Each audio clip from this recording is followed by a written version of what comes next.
रघुनाथाय नाथाय सीतायाः पतये नमः।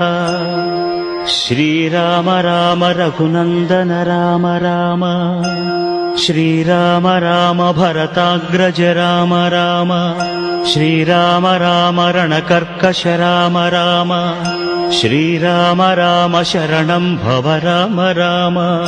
श्रीरामचन्द्र चरणौ मनसा स्मरामि, श्रीरामचन्द्र चरणौ वचसा गृह्णामि, श्रीरामचन्द्र चरणौ शिरसा नमामि, श्रीरामचन्द्र चरणौ शरणं प्रपद्ये।